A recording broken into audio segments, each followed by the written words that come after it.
নমস্কার। Shubharatna James and জুয়েলারির পক্ষ থেকে দর্শকবৃন্দকে জানাই আন্তরিক প্রীতি, শুভেচ্ছা ও অভিনন্দন।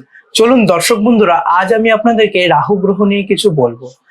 রাহুর কথা শুনেই কিন্তু সবার আগে আমাদের মাইন্ডে আসে একটু ভয়। রাহু কোন ঘরে থাকলে কি ফল দেবে, সবার মনে কিন্তু একটা ভয় আছে।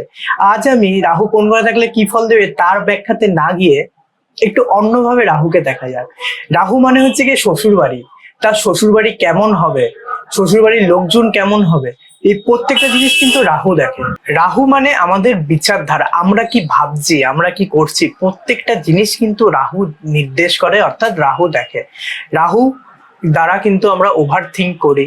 এছাড়াও রাহু হচ্ছে কি কলিযুগের রাজা। রাহুর দ্বারা আপনি রাজত্ব এবং রাজকন্যা দুটোই পেতে পারেন। আমাদের লাল কিতাবে রাহুকে নিয়ে একটা খুব সুন্দর একটা কথা লেখা আছে, রাহু তারে তো কন মারে। অর্থাৎ রাহু যদি আপনাকে রক্ষা করে তো কে আপনাকে ক্ষতি করবে। এবারে আসি, রাহু যদি কারোর লগ্নে থাকে, অর্থাৎ রাহু লগ্নে, কোনো জন্মকুণ্ডলীতে রাহু লগ্নে এবং তার সাথে রবি বসে আছে, সবার প্রথমে আপনার চাকরিতে বাধার সৃষ্টি করবে। আপনি এছাড়াও সরকারি কোনো আইন দ্বারা আপনার কিন্তু নানান রকম প্রবলেম আপনার জীবনে আসবে। এছাড়াও রাহু যদি কারো দ্বিতীয়, অর্থাৎ রাহু লগ্নে রবি দ্বিতীয় থাকে, তাহলে কিন্তু আপনার শ্বশুর বাড়ির থেকে অনেক রকম সমস্যা হতে পারে এবং কি আপনাকে শ্বশুর বাড়ি থেকে অপমানিত পর্যন্ত হতে পারে। এছাড়াও রাহু লগ্নে অর্থাৎ রবি দ্বিতীয় থাকলে আপনার অর্থ অহেতুক নষ্ট হবে।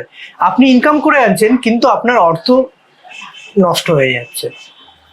যদি আপনার লগ্নের সাপেক্ষে রাহু যদি থার্ড হাউস অর্থাৎ তৃতীয় ঘরে থাকে, সাথে রবির সাথে থাকে, তাহলে কিন্তু আপনার ভাইয়ের সাথে কোনো রূপ অংশীদারির ব্যবসা করা যাবে না।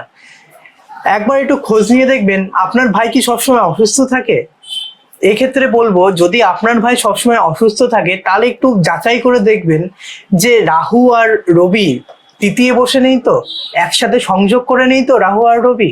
এছাড়াও দেখা যায় আপনার বেতন পেতে দেরি হচ্ছে, আপনি অনেক পয়সা করছেন কিন্তু আপনার জায়গা জমি হচ্ছে না, সন্তান আসছে বাধার সৃষ্টি হচ্ছে, কলহ বিবাদে আপনি জড়িয়ে পড়ছেন। প্রত্যেকটা জিনিসই কিন্তু রাহুর দ্বারা হয়।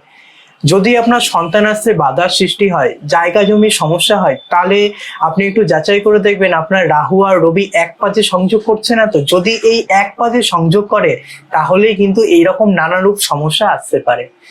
দর্শক বন্ধুরা, এবার বলি আমি, রাহুর প্রতিকার স্বরূপ কিন্তু আমরা গোমেদ ধারণ করে থাকি, কিন্তু প্রত্যেকটা ক্ষেত্রে কিন্তু গোমেদ রত্ন ধারণ করা যায় না রাহুর প্রতিকার স্বরূপ। কিছু কিছু ক্ষেত্রে দেখা যায় যে আপনি যদি রাহুর, অনেকেই আছে বলেন যে রাহু খারাপ আপনি গোমেদ পরে নিন, কিন্তু ভুলেও করবেন না, প্রপার অ্যাস্ট্রোলজারদের দেখিয়ে তবেই গোমেদ ধারণ করবেন। কারণ কিছু কিছু ক্ষেত্রে দেখা যায় যে রাহু তার খুবই খারাপ অবস্থায় আছে, সেই সময় যদি তাকে গোমেদ রত্ন ধারণ করতে দেওয়া হয়, সেক্ষেত্রে আপনার কিন্তু রাহু আরো পজিটিভ হয়ে যাবে। অর্থাৎ রাহুর যে বাজে প্রভাব, রাহুর যে কুপ্রভাব, সেগুলোর বলবত্তা কিন্তু আরো বেড়ে যাবে। সেক্ষেত্রে কিন্তু আপনার ভালোর থেকে খারাপ হওয়াই বেশি প্রযোজ্য। সেক্ষেত্রে বলবো দর্শক বন্ধুরা, শুভরত্ন জেমস অ্যান্ড জুয়েলারিতে আসবেন। এখানে প্রত্যহ নানান রকম জ্যোতিষীরা আছেন, তাদের সাথে কনসালটেন্সি করেই আপনি যে কোনো গ্রহরত্ন ধারণ করবেন। দর্শক বন্ধুরা, শুভরত্ন জেমসে কিন্তু আপনি সমস্ত ধরনের গ্রহরত্ন, সমস্ত ধরনের কোয়ালিটি কিন্তু পেয়ে যাবেন।